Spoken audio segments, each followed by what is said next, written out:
राजस्थान के अलवर जिला के एक कोने में बसा है एक ऐसा किला जिसका नाम सुनते ही लोगों के रोंगटे खड़े हो जाते हैं। भानगढ़ का किला। यह सिर्फ एक पुराना किला नहीं बल्कि एक ऐसी जगह है जहां के बारे में कहा जाता है कि सूरज ढलने के बाद यहां रुकना मौत को बुलाने जैसा है। आपने इंडिया में कई पुराने किले देखे होंगे, उनकी कहानियां सुनी होंगी, लेकिन भानगढ़ की कहानी उन सब से अलग है क्योंकि यहां हिस्ट्री और हॉरर एक दूसरे में इतने उलझे हुए हैं कि सच और अफसाना अलग कर पाना मुश्किल हो जाता है।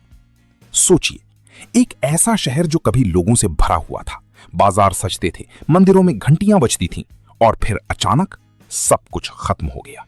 ना कोई रहने वाला, ना कोई आवाज, बस खामोशी। कहते हैं इस सब के पीछे एक श्राप है, एक ऐसा श्राप जो मरते वक्त दिया गया था और जिसे आज तक कोई तोड़ नहीं पाया। लेकिन सवाल यह है, क्या सच में कोई श्राप था या फिर ये सिर्फ लोगों की कहानियां हैं? आज हम इस वीडियो में भानगढ़ के हर पहलू को समझेंगे, इसकी हिस्ट्री, इसका सच और वो राज जो आज तक सुलझा नहीं। और वीडियो की एंड तक आप खुद डिसाइड करोगे कि भानगढ़ सच में हॉन्टेड है या सिर्फ एक गलतफहमी। भानगढ़ की कहानी सिर्फ एक सुनहरा इतिहास नहीं बल्कि एक ऐसी दास्तान है जिसमें प्यार, जुनून और अंधकार तीनों एक साथ नजर आते हैं। कहते हैं कि भानगढ़ में एक राजकुमारी रहती थी जिसका नाम था रत्नावती। उसकी सुंदरता के चर्चे दूर दूर तक फैल चुके थे। लोग कहते हैं कि वो इतनी खूबसूरत थी कि उसे देखने के बाद लोग अपनी नजर हटा नहीं पाते थे। राज्य के कई युवराज उससे शादी करना चाहते थे, लेकिन रत्नावती सिर्फ खूबसूरत ही नहीं बल्कि बहुत समझदार और शक्तिशाली भी थी। वो किसी भी फैसले को जल्दी में नहीं लेती थी। सब कुछ ठीक चल रहा था, भानगढ़ एक खुशहाल राज्य था। लेकिन फिर एक दिन कुछ ऐसा हुआ जिसने सब कुछ बदल दिया। भानगढ़ के आसपास के इलाके में एक तांत्रिक रहता था। उसका नाम था सिंघिया। सिंघिया सिर्फ एक आम आदमी नहीं था।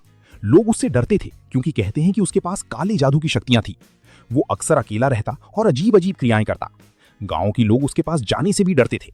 लेकिन एक दिन उसकी नजर पड़ी राजकुमारी रत्नावती पर, और बस वहीं से शुरू हुआ एक ऐसा जुनून जो आगे चलकर भानगढ़ की बर्बादी का कारण बना।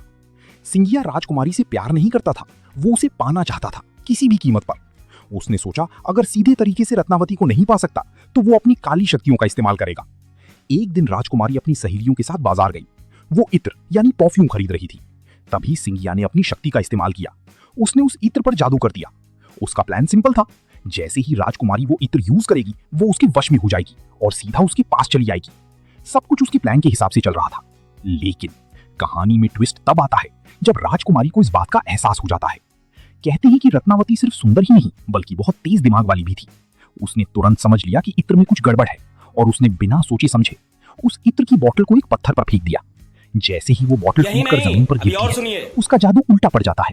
वो जादू सिंघिया पर ही वापस चला जाता है और कहते हैं कि वो पत्थर जिसके ऊपर इत्र गिरा था वो सीधा सिंघिया की तरफ लड़क कर आया। सिंघिया भागने की कोशिश करता है लेकिन वो बच नहीं पाता। वो पत्थर उसे कुचल देता है और मरते वक्त सिंघिया ने एक ऐसा श्राप दिया जिसे आज तक लोग याद करते हैं। उसने कहा, भानगढ़ बर्बाद हो जाएगा, यहां कोई नहीं बचेगा और जो भी यहां रहने की कोशिश करेगा उसका अंजाम भी वही होगा। उस वक्त शायद किसी ने उसकी बात को सीरियसली नहीं लिया। लोगों ने सोचा एक मरते हुए आदमी की बातें हैं। लेकिन कुछ ही समय बाद भानगढ़ में अजीब घटनाएं होने लगी। रात के समय अजीब आवाजें आती। लोगों को महसूस होता कि कोई उन्हें देख रहा है। हवा में एक अजीब सी बेचैनी थी, जैसे कुछ बुरा होने वाला हो। और फिर एक दिन वो हुआ जिसे आज तक लोग भानगढ़ की सबसे बड़ी ट्रेजेडी मानते हैं।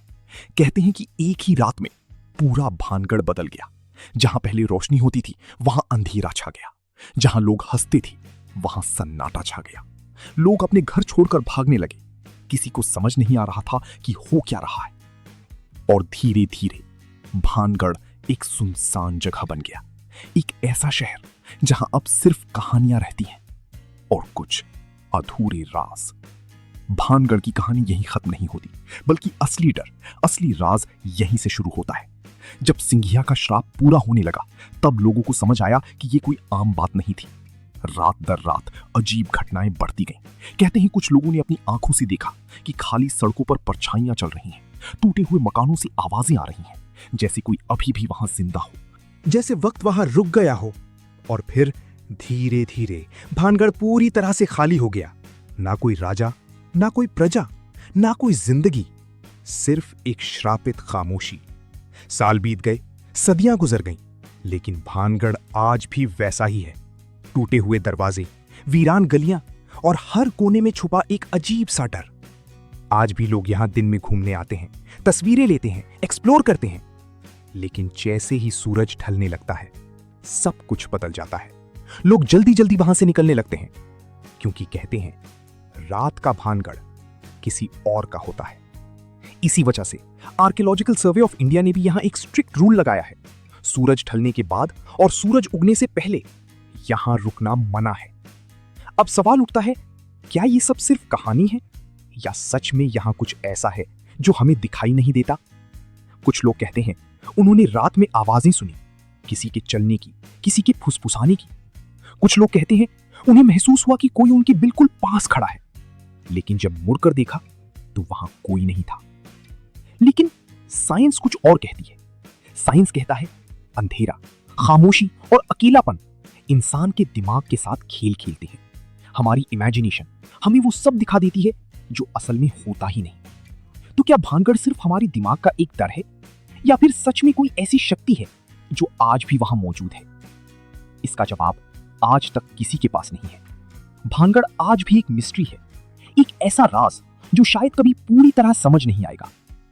तो अगर आप कभी राजस्थान जाओ और भानगढ़ जाने का प्लान बनाओ तो दिन में जाओ, सब कुछ देखो, महसूस करो, लेकिन रात होने से पहले वहां से निकल जाना, क्योंकि भानगढ़ दिन में इतिहास है और रात में एक अनसुना डर। आप क्या सोचते हो, क्या भानगढ़ सच में हॉन्टेड है या सिर्फ एक कहानी? कमेंट में जरूर बताना।